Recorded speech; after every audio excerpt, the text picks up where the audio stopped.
Good afternoon, everyone. It is nice to see you at this summit. Some of you who know, I have recently stepped down as the president of the Board of Governors, having completed my second term.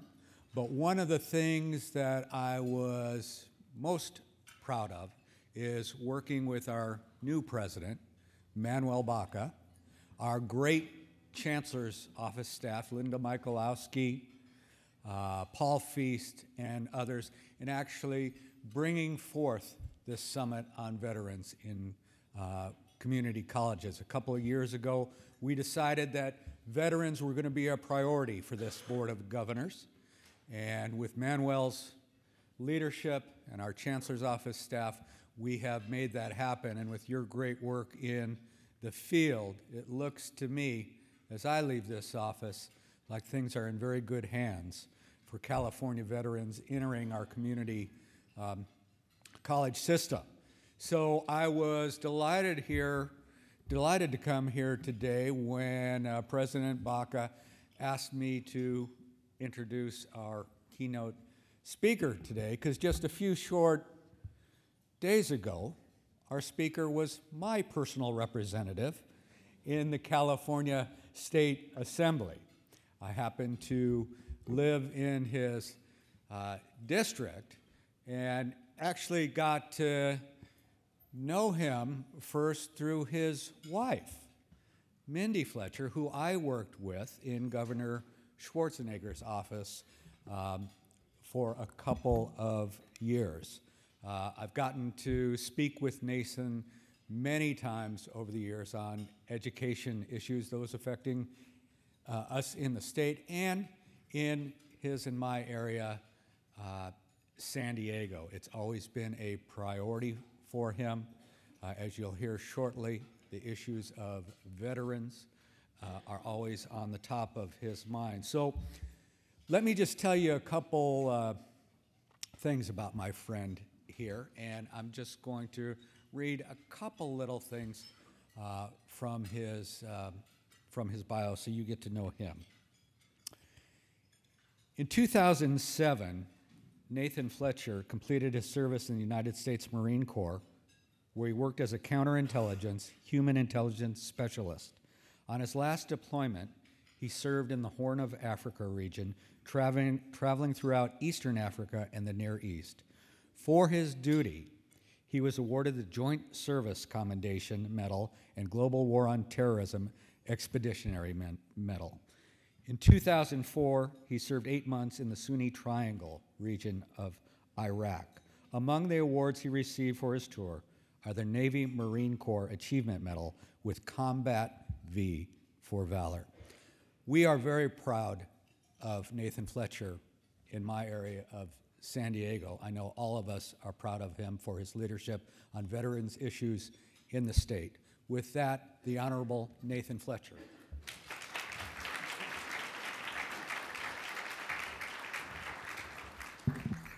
Thank you, Scott, and thank you for having me. As a, I think by 4 days now, recovering politician, it's my honor to be here. You know, I had never run for elected office before. I came out of the Marine Corps and decided to run, and you'll have these really humbling moments kind of throughout the course of it. And I went through a whole campaign, and we got elected, and we passed a couple fairly high-profile pieces of legislation. And I was feeling great about life, and then I'll never forget introducing myself to a guy, and I said, "Assemblyman Fletcher, it's wonderful to meet you." And he said, "Assemblyman, huh?" And I said, "Yes, sir." And he said, "Well, that's great, son." I said, "Well, thank you. I work really hard." And he said, "What is it exactly that you assemble?" And I was like, "Oh, okay. Well, you don't even know." And then every now and then, you will get recognized. It's not always maybe what you want. I was at the gym working out early in the morning, and this was in the height of the mayor's race. We had a lot of focus, and a guy kind of gave me that familiar look. And you know, it's 5:30 in the morning, and I've got a hat on, and he kind of looked, and I kind of looked back, and then a few minutes later, I went to the water fountain, and he came over, and he said, "Anyone ever tell you you look like that Nathan Fletcher guy?" kind of lifting my spirits early in the morning. And I said, yeah. I said, I get that sometimes. And he said, it must really piss you off, doesn't it?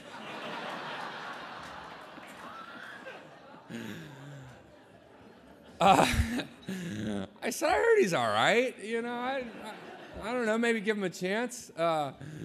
But I had, you know, one of the things I am very proud of in my time in the legislature is actually being the first combat veteran of the global war on terror to serve in the California legislature. And there will be many more to follow suit, but thank you.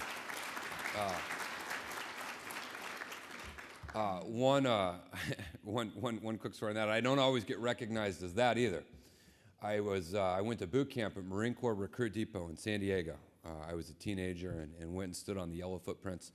And now I'm on the board of directors there. And I was there for a meeting, and I was lost, and I had my little map. And the buildings made no sense to me, the order and the numbering when I was in the military, and it hasn't magically imparted some great wisdom. And so I'm wandering around lost, and a drill instructor comes up to me. And if you ever served, I don't care how long ago it was you went to boot camp, when a drill instructor comes up, you kind of tighten up a little bit. You know, you get a little nervous, and you kind of tighten up, and you make sure your shoes are shined, you know, and he said, can I help you? And I said, I'm lost. And I had a little lapel pin on. He said, are you a Marine? And I said, well, yes, I am. I said, no longer on active or reserve status, but once a Marine, always a Marine. And he said, well, sir, if you're a Marine and you're lost, you must certainly be looking for the barber shop. And I said, no, Sergeant, I'm looking for the general's office. He got nervous. It was fun. But it was never a dull moment. But it was an honor to serve in the legislature. I look back fondly on the time that I spent there, and very excited about the opportunities for me moving forward in the private sector.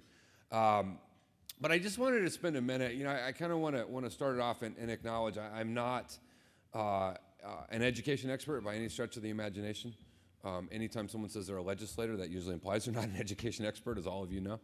I don't have a scientific or background, medical background in mental health issues, and I know veterans issues to the extent that I served. And so what I share with you today is not meant to be education philosophy on what you should or shouldn't do, nor is it any scientific or medical practice of mental health treatment. It's just my experience. And I suspect you'll have a lot of people coming to your classes and your schools who in a lot of ways were similar to me. They served their country, they came out. I went to school before going to war, but a lot of them will come out after. And I just wanted to share with you a little of that perspective, and then just take questions, and we'll do my best to answer.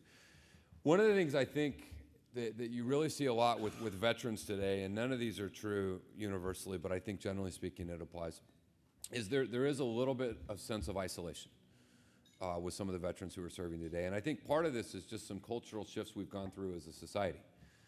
You know, in the aftermath of World War II, almost 10% of America had served in the military. There was a greater awareness, there was a greater sense. When it's almost 10%, the percentage of people who have a family member or a relative or someone who had served, today that number is below 1%. Less than 1% of our society today served in active or reserve capacity in the military, which makes it a little bit different. When you looked at elected representation, the United States Congress used to be 70% veterans. 70% of the United States Congress was veterans.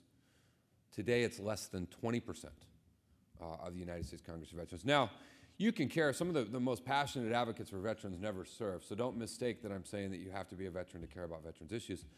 But it does change things. I think along with a lot of veterans, were shocked and appalled over a debate over the GI Bill for the 21st century. I mean, I severed, pretty damaged some relationships I had with friends of mine who were members of Congress, who were on the wrong side of that issue from my standpoint.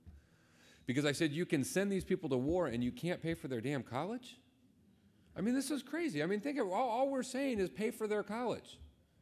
Or in the event they don't want to go, let them give it to their spouse or their kids. They earned it. It's theirs. And to hear an argument that says, well, we can't do that because we don't want veterans to have a bright future. We want them to stay in the military.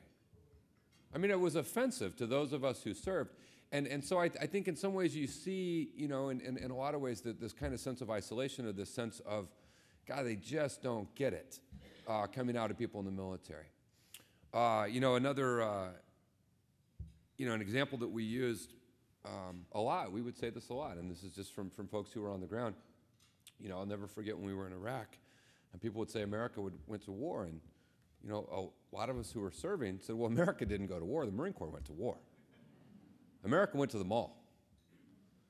Because if you go back and you look at the aftermath of September 11th, what was the message? The message was, go shop. Get on an airplane. Live your life. Don't be bothered, don't be worried. As opposed to times in our history where we said, we're all in this together, you need to buy war bonds. You need to pay, you need to do these types of things, and it was a very different message. I think that resonated out, that came out of what we were collectively going through as a society, that impacted our veterans. This election was the first time in 80 years, the first election in 80 years that neither president or vice presidential candidate of both major parties had ever served in the military. And here again, please don't mistake, you can care passionately about veterans and not having served, but these are the things that go through the minds of veterans when they see it. We had one candidate who was the first time, I think, in recorded history, where in the acceptance speech for his party's nomination, did not mention veterans one time. Not even a passing reference to veterans, to their health care, to their education, to bringing them home. Not a single reference in an entire speech. And so you see a lot of these things, I think, that come together to create a little bit of sense of isolation. Now, there are a lot of areas where we are doing much better. I think as a society, we learned the lessons of Vietnam. It is completely patriotic to disagree profoundly with the actions of your leaders. I don't think it's patriotic to blame the individual soldier. And as a society, we are doing such a better job than we did in the aftermath of Vietnam. I believe we have evolved and we've learned. I'll never forget a few times after returning from my second deployment, I was in Los Angeles at a dinner, and I sat next to Bill Maher, who was a passionate critic of both wars. And I've never had anyone be kinder, be more appreciative, or say, son, I want you to know how much I value and appreciate what you did for our country. He said, I don't like it, but you didn't make that decision, and I will take my issues up with those who made those decisions. Every time I meet a Vietnam veteran, I tell them that I am the recipient of a lot of thanks and appreciation. That is a course correction for how our Vietnam veterans were treated when they came back. And it's something that's intended for them, and you know what, that's a good thing. That is a good thing. And so I think that that is helpful in a way that we've done better. And there are a lot of committed organizations. There are wonderful organizations that are out there to help our military, to help their families. And I think the simple fact, I was talking to a couple folks before coming up here, and I said the simple fact that we have an organization that says we want to better serve veterans. Right? We want to have an entire conference, we want to bring people in, we want to talk about it, and we want to learn how can we better serve veterans are the types of things that give hope and overcome some of those things that create a sense of isolation. And so I'm really grateful for the efforts and actions of all of you, because these are the types of things that makes a difference. So we're doing better in some ways. We do have a lot of work to go. And I don't know, particularly at the federal level, from a funding standpoint, we fully embraced or understood what it means to fight the longest war in American history. You know, the war in Afghanistan is the single longest war in American history. And when you plan and you prepare to go to war, you need to plan and prepare to take care of those when they come home. You know, we have a lot of veterans today who are surviving things that you probably should not survive. I read an interesting study that was talking about your likelihood, the percentage that you would be wounded in battle. And the percentage that you will be wounded in Iraq or Afghanistan is not far below the historic average of other major wars, minus the Civil War, because we were kind of both sides of that one. But it's kind of in par.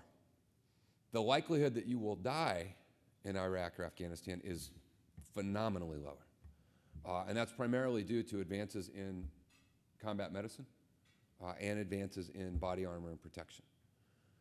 Now, the result of that is that you get veterans who are surviving things that no one in history has ever survived.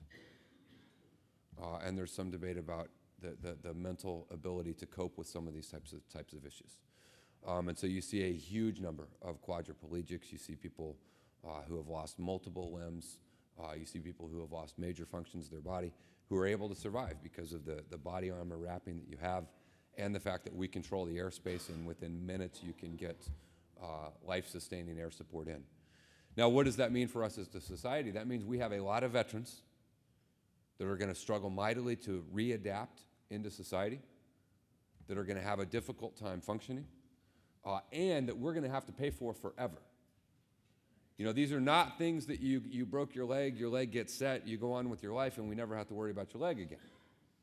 These are things we're going to treat forever.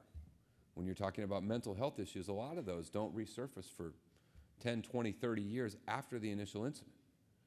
And so I think we've really got to get our head around making this lifetime commitment to those who are serving. George Washington had a great line. He said, well, before I tell you George, I'll tell you my favorite line from Truman. He said, "The only thing that's new is the history you don't know."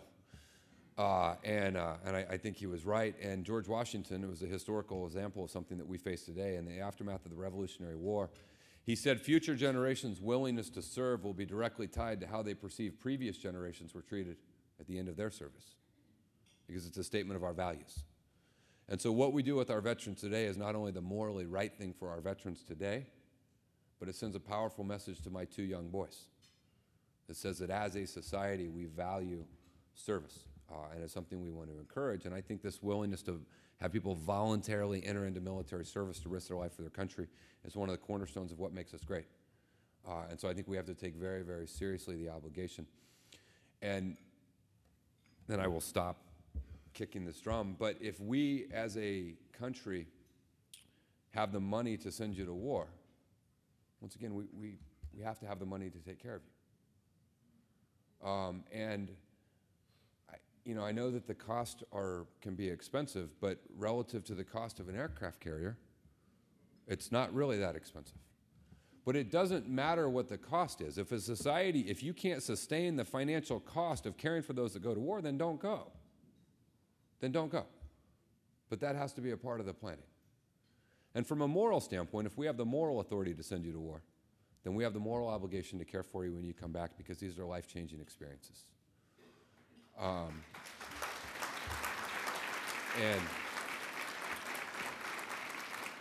I'll never forget, and I don't know what grade it is, you read All Quiet on the Western Front, in grade school at some level. But I actually reread it. We were traveling between combat outposts in Iraq, and guys would have boxes of books, and I remember flipping through a box of books, and it was there, and I thought, boy, I haven't read that in probably 20 years. And it was interesting to read in a combat zone. But there was a passage that jumped out at me that really, really grabbed me. And I had just never thought about it. And it talked about an 18-year-old going to war, right? And how that year in a combat zone was 100% of their adult life experience, right? I mean, think about this for a minute. Now, I had a different experience. I was older when I went. I had worked for NGOs abroad. I did human rights and democracy building work. I had seen death. I had seen the developing world. I had seen violence. I had a better frame of reference for what's normal and what's not normal.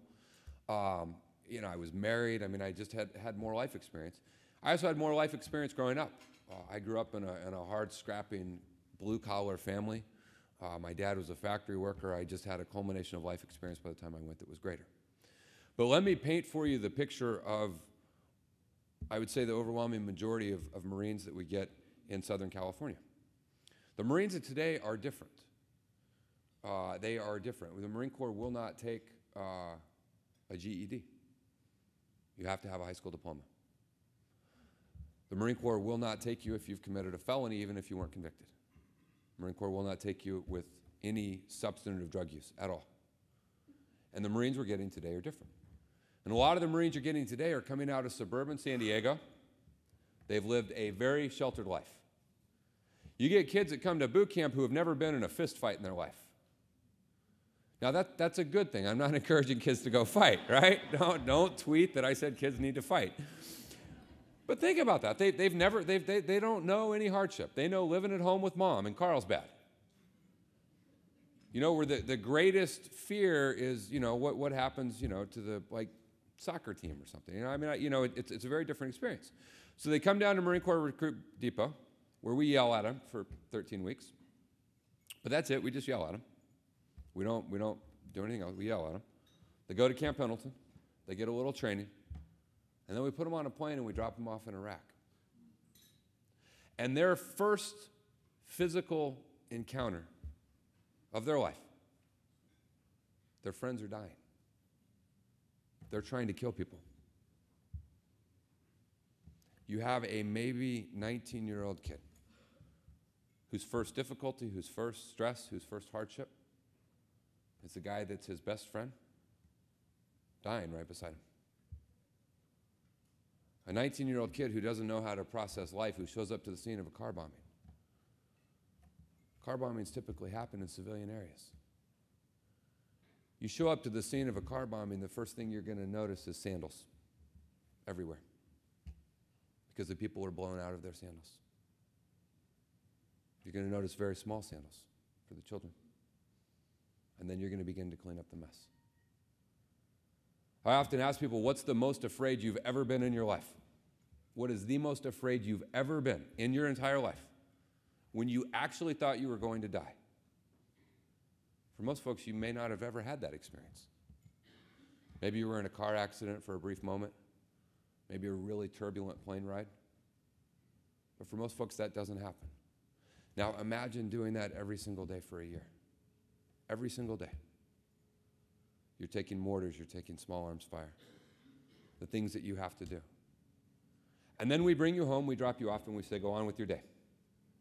I mean, literally, we bring you home and we drop you off. So when I came back from the Sunni Triangle region of Iraq, we got on the plane at Al Taqaddum Air Base, just east of Fallujah. We landed in Kuwait. I'm wearing the same clothes. At Kuwait, we get off. We went and had a pizza. We all got sick. We dumped all the rounds out of our gun into a bucket, and then we got back on the plane with our guns, and we flew home, made a couple stops along the way, landed in San Diego. I got off the bus and kissed my wife and my friends in the same clothes I was wearing when I started the day in Fallujah. My best friend, who for a year had been one of the machine gunners in the turret, and when you drive in Iraq, no car gets near you. You don't let a car get near you because of the risk of suicide bombers. And it just doesn't happen. You don't stop for stoplights, you don't stop for traffic, no car gets near you. And for a year, that is survival. That is what means you get to come home versus people that don't. My buddy gets in the car with his wife, he gets on the 5 North, there's an accident, and he's boxed in. He's surrounded by cars. He can't move. What does he do? He gets out of the car and he runs because he can't process or handle being surrounded by cars because we just plop him back and say, have a good day. It's little things. I'll never forget the sensory overload of getting home and opening my closet to get dressed. I'd worn the exact same thing every day for a year. I had two pairs of it, and they were both identical. It was sensory overload. It was a difficult thing. Veterans who serve develop a morgue sense of humor. You know, where you will joke about things that are not funny to those who didn't serve. It's a coping mechanism. It's a way of dealing with it. But when you're around your buddies who have shared experience, who have been through the same thing, you can relate and you can talk about it. When you come home, you can't. I'll never forget, my buddy went 5 North, I went 5 South. We had a bunch of friends. We met for lunch. And I was older, better adjusted, had an easier time dealing with it. My buddy said, hey, did you ever see anything funny? What was the funniest thing that happened when you were there? And I told a really funny story. And I realized no one was laughing because it wasn't funny to people who hadn't had that shared experience. And so what you find with a lot of veterans when they come back is that sense of isolation is compounded because they're just not going to talk to anyone about it because you'll be judgmental. In their eyes, you'll be judgmental. You won't understand, you won't appreciate, you won't value what they went through and how they did. I sat at a dinner about 6 months ago, and I sat next to a World War II veteran, Iwo Jima survivor, and we started quietly talking and telling stories, and we talked for 45 straight minutes. He got up to go to the restroom. He got up to walk away. I looked at his wife, and she started crying. And I said, what's wrong? And she said, I've been married to him for 57 years. He has never talked about it once. She goes, he just met you. He doesn't even know you. And I said, but there's an element of comfort that comes from someone who had a shared experience. You won't tell anyone else, and you just have to accept that. But they will tell each other that happens. Another problem when veterans come back is life seems pretty boring. It's just, at times it seems inconsequential and boring. When the stakes are life and death, when those types of things that are happening, it is easy to kind of fall into a depression of it just doesn't really matter. When you have people that depend on you in order to live, when you're the leader of an effort that has these high stakes, it can be very, very difficult to come back. And that's where you see a lot of things you get with risky behaviors. You see a lot of motorcycle accidents. You see a lot of drinking. You see a lot of high-risk behavior because there is a fatalistic sense of, I went through that, I can do anything. And then there's just a general boredom sense. And you hope that you fill that in with some healthy activities that give you some excitement. But again, we're dealing with young folks that are dealing with a lot of issues and challenges. One thing I've long said, and I really wish, we could figure out a way to do this. The whole notion, we've gotten better about PTSD, post-traumatic stress disorder. We have gotten much better. The stigma associated with it is waning. You know, in the early days, I had a job in the military. It was a little bit unique, and I had an extraordinarily high security clearance. And if you had to be polygraphed for your security clearance and you were treated for mental health, it would flag and create a problem with your clearance. And so you saw a lot of guys out of the Special Forces community who would never acknowledge that they were having these issues because they didn't want their security clearance. We're getting better at some of those types of things. But I think at its underlying point, as a non-medical, non-scientist, I just hate the name post-traumatic stress disorder. Because if I ask you who has a disorder, you're never going to admit you have a disorder. Especially when you're talking about Marines. You're talking about tough Marines who can do anything. I mean, you see the ads. The Marine ads isn't like get money for college and play basketball. It's like some guy slaying a dragon. I mean, it's different. And all branches are wonderful, but I'm biased to mine. Marines are different. They join because the ad said you probably aren't tough enough, you probably can't do it, but if you think you can, join, and they do it. And then we ask that same Marine to self-admit they have a disorder. Now, Marines are proud of their injuries. I will tell you, I've had 11 arthroscopic surgeries on my lower body, and I did the Ironman 2 years ago. I'm proud of that. If it was socially acceptable, I'd show you the scars. But it's not. But I have an injury because you get injured, you treat my injury, and I come back stronger. So if we would call it combat stress injury, if we would just change the name, more Marines are like, combat? Yeah, I was in combat. Stress injury? Yeah, I got that. Absolutely. And you know what? I'm going to get treated, and I'm going to come back stronger because there's nothing wrong with me. I don't have a disorder. I have an injury. And I just think that there's something in terms of how we talk about these things that we have to do. And there's a raging debate about do you award Purple Hearts for these types of issues or not. And those who remain in elected office can carry on that debate. I'll tell you, a friend of mine suffers from TBI, traumatic brain injury. We were a two-man team in Iraq. We went out together every single day, and we got hit hard on multiple occasions. Grace of God, I came back and was fine. He did not. Since we came back in 2005, this smart, athletic, dedicated man has not been able to walk. He has balance issues. He's gained between 150 and 200 pounds, and he's not able to hold down employment. A college graduate, a smart, leaning forward in life guy. Now, I don't know. If someone doesn't want to give him a Purple Heart for his injuries, they can try and explain that to me. But I do think we have to continue to push the envelope in terms of recognizing these for what they are and treating them. And you know what? If 1 out of every 20 is faking it, okay, that's fine. Because the other 19 that we catch and treat properly are the ones that I think we should. I made a couple notes on things that may or may not help you as you encounter some of these student veterans. One of them is help them apply their skills. You know, it's difficult. I talk now to a lot of business leaders who will look at the resume of a veteran and they won't see how that infantry experience helps them. You know, I mean, you know, how does that apply to my company? And I remember telling one of them, a friend of mine who's in technology, I said, I'll never forget watching a 20-year-old Navy corpsman do a full tracheotomy on a guy in a ditch while RPGs were sailing over his head and there were 4 machine guns shooting at him. I mean, a full trach right in the throat. Saved his life. I said, if you hire that kid, he's not going to freak out if the email server goes down. He'll be all right. He's got it under control. I would routinely get on calls with my staff when I was in the assembly, and everyone was freaking out. They said, there's a crisis, and I said, okay. I said, how many people are dead? How many Humvees are on fire? Are you taking mortars and small arms? How many people are bleeding out of their ears? Because that's a crisis. And you know what? When we were there, we didn't freak out. We didn't yell and scream. We looked at all the information. We said, what are the options? We made the best possible decision with the information we had. As that information changed, then we revisited the decision that we had made. There are tremendous skills that these veterans bring that are difficult to see on a resume. And you can help them with that. You can help them identify careers and courses and areas of interest.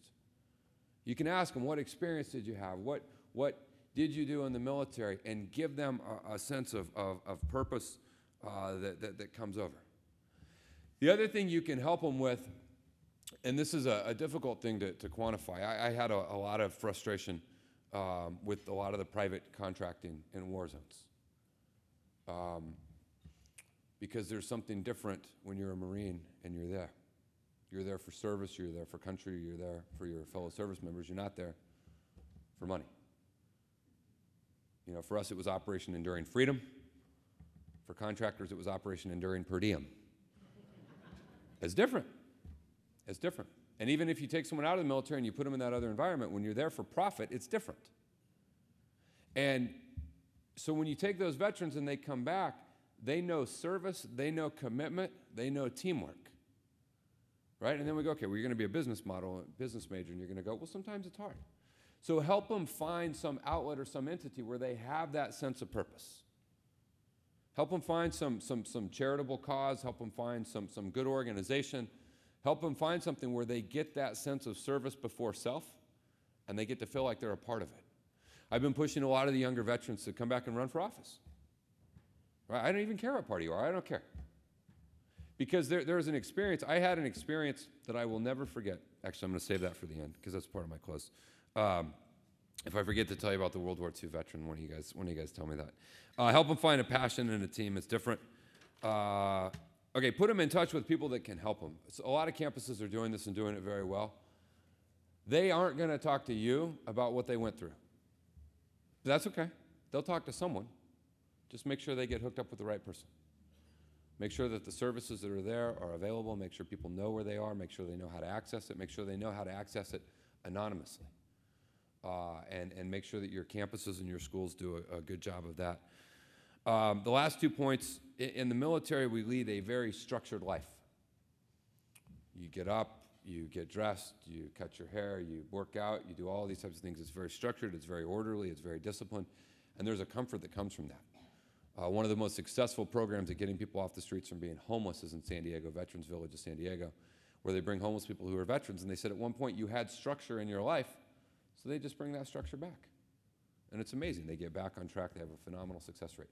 To the extent you can help the veterans in your program have structure, because college life is maybe a little bit less unstructured, to the extent you can create that as much as possible for them, that'll be a good thing.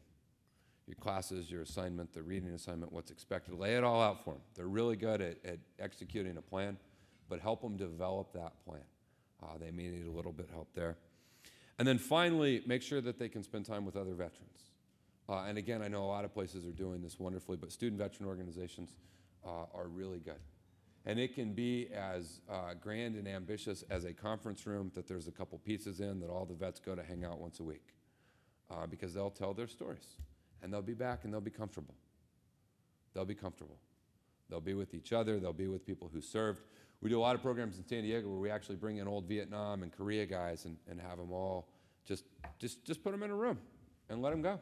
They'll take care of the rest. They'll take care of the counseling and the asking questions, and they'll sit there and they'll say, you know, think about a 23-year-old veteran who did 6 combat deployments in 3 different countries, who's sitting next to an 18-year-old kid from Carlsbad. They're fundamentally different people. Fundamentally, and they're in your class talking about politics. They're different. So let them get with the other veteran and let them complain and moan about that. But also let them talk. Hey, how are you handling this? How are you handling that? Hey, what about this issue? What about that issue? Having that ability on your campus where they get together. And that will also show it is very powerful when the leadership of the institutions convey to the veterans, hey, you are important to us. You're an important part of our institution. You're an important part of our college, of our system. We value you, and we want you to tell us what you need to be successful. I know in San Diego, I was always really proud of Dr. Weber at San Diego State, who really made this a priority early on. And it makes a real difference. You see veterans flocking there because they all talk. And each of you can do that. I want to close, and then I'd be happy to take any questions with a couple stories that I think are reasons that should give you some hope. You know, a lot of this conversation and topic is very kind of down. It's not always an uplifting topic because we're dealing with weighty, difficult, heavy issues. But I think that there are a lot of reasons that we should be encouraged. I was at an event in the campaign, and David Brooks with the New York Times had written an entire column about my candidacy for office, and it was wonderful. It was very nice. And I had a World War II veteran who came up to me at the end of the event, and he had cut out the column out of the New York Times, and he gave it to me. And he had his little hat on. He was really cute. And it was about 9:30 at night, and he said, "You're us." And I said, "Well, you're us. I'm not tracking the pronouns here. I'm tired. I don't understand." I said, "You know, what do you mean?" And he said, "You're our generation." And I said, "Well, no, we didn't make nearly the sacrifice that you made, and we didn't go in nearly the numbers that you went." And I knew I was coming home at the end of my deployment. It wasn't like we were at risk of losing the war. You had it much greater. He goes, no. He said, "We went to war, and we didn't care what party you were. We didn't care. We just knew that we had a higher sense of purpose. We had a greater sense of service. We had a greater understanding of what our country stands for." And he said, when that war was over, we rebuilt Europe. And then we came home and we rebuilt America. We built the middle class in this country. We built the manufacturing base that sustained us to be the greatest power in the world. And we had disagreements and we had issues, but we didn't treat each other horribly. We didn't call each other names. We just figured out how to make it work. And he said there's something that comes of generations that go to war that makes them special.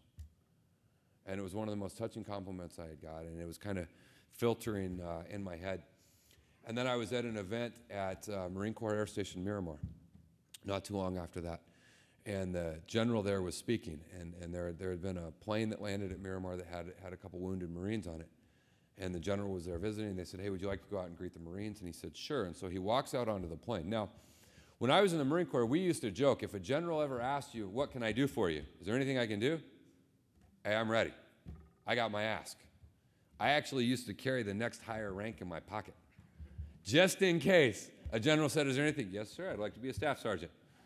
All right? But you knew what you wanted. You wanted base housing. You wanted to go to jump school. But you knew. And they could make it happen. And every now and then a general would say, "Hey, you did a great thing. Anything I can do for you, son?" "All right. Yes, sir. Here's what I want." So the general walks on the plane, and there's a 19-year-old Marine Corps Lance Corporal who had been wounded throughout his legs and his back, and he was laid out on a stretcher. And the general said, "Is there anything I can do for you, son? Anything at all?" And this 19-year-old Marine said, "Yes, sir." And the general said, "Well, you name it, son, whatever you want." And the kid said, "Help me walk off the plane." The general said, "What?" The kid goes, "That doctor over there keeps saying I can't walk." He said, "But my family's here. They're out there. My buddies are out there. I don't want my family to think I'm hurt, but I don't want my buddies to have any doubt that I'll be making a full return, and recovery. And I want you to help me walk off this plane. And the general said, well, son, if the doctor said, and this 19-year-old kid goes, no, sir, you said anything I want. And this is what I want. And the general leaned over and picked him up, and he helped that Marine walk off the plane. That kid was in the 2nd grade on September 11th. 2nd grade. He joined knowing exactly what he was signing up for. And the general said the Marines of today are smarter and stronger and more committed than any Marines in history. He said they are an exceptional generation, an all-volunteer force that has done amazing things. And as these veterans come back, we're going to have to deal with their mental health issues. We're going to have to deal with their physical issues. We're going to have to deal with a whole host of issues. But out of this comes an exceptional group of people. And my final story for you tonight, this afternoon, I would tell you, is one I haven't told in a while, but I talked to his mom recently, and she reminded me I'd promised to tell Jason's story as much as possible. And so I'll close today with the story of Jason Dunham. Jason Dunham was a 22-year-old high school star athlete. He was from a small rural town in upstate New York. Jason was the eldest of 4. He had 3 younger siblings, and his life goal was to serve as a Marine and then return to his home to be near his family, and he wanted to go into law enforcement. Jason Dunham, on paper, was the model Marine. He had a square jaw, he had clear eyes, he was lean, he was strong, he was athletic. He was every recruiter's poster. He joined the Marines. He became a machine gunner with Company K, 3rd Battalion, 7th Marine, stationed at 29 Palms, out east of Los Angeles. In early 2004, his time in the Marine Corps was over. He had completed his service. He had deployed once overseas, and he had the ability to get out. But his unit was going back to Iraq.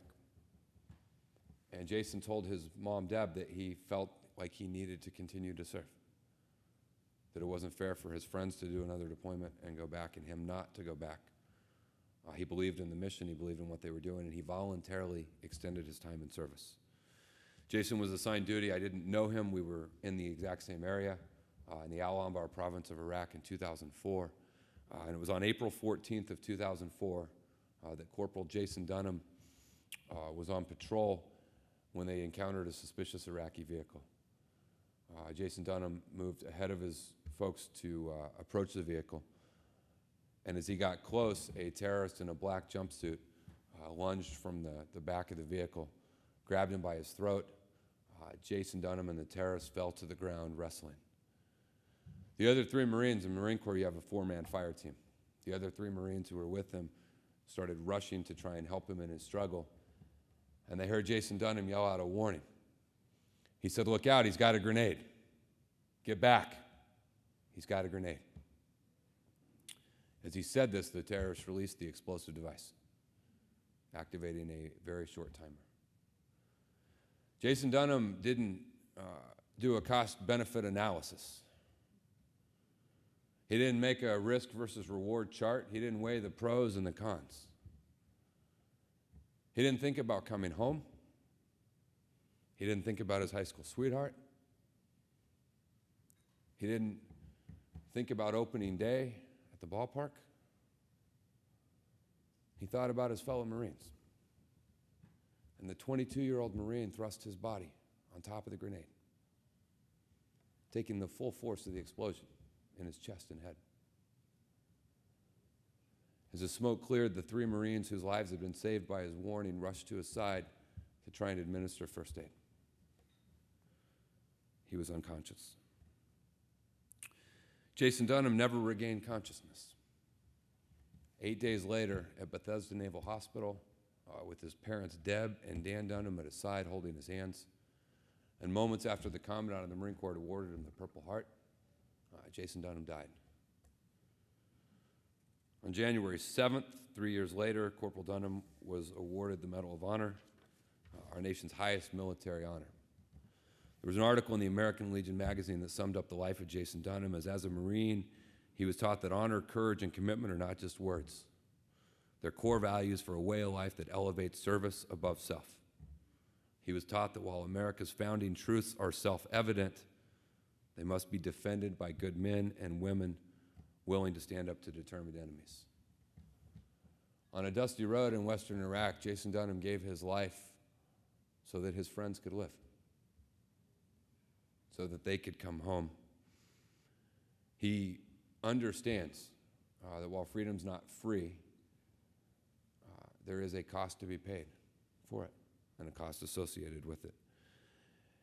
I've become close with Jason's mother, Deb Dunham, and she asked me to tell the story of Jason as often as I can for two reasons. One, so that people will better understand the tremendous sacrifice and the very real and personal toll, but also to understand that while not every Marine jumped on a grenade, every Marine and every veteran carries with them something special.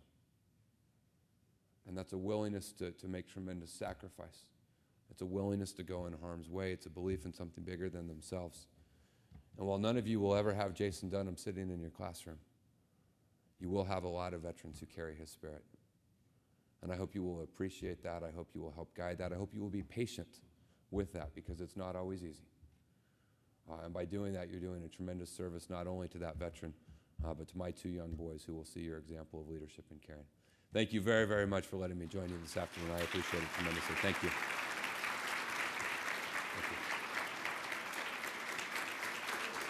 Thank you.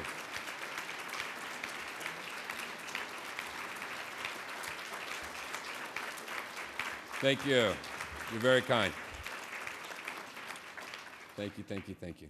I would be, we have a few minutes. I'd be happy to take any questions if anyone has any.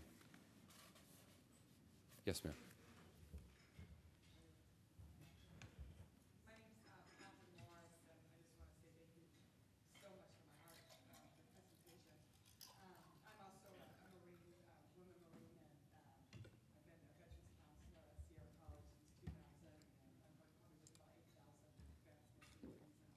Mm-hmm. And I would be here today, two of my vets work study, Kelly and John, and two of my wonderful colleagues, Colin and Terrence, and new woman combat vet I just Nice.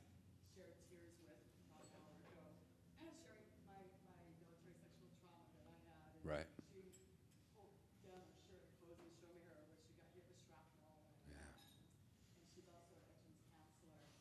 And it was because of an event like this, you know, where I'm constantly advocating, constantly doing presentations, constantly driving people crazy, you know, bringing these issues up. I mean, my nickname is PIA, pain in the ass.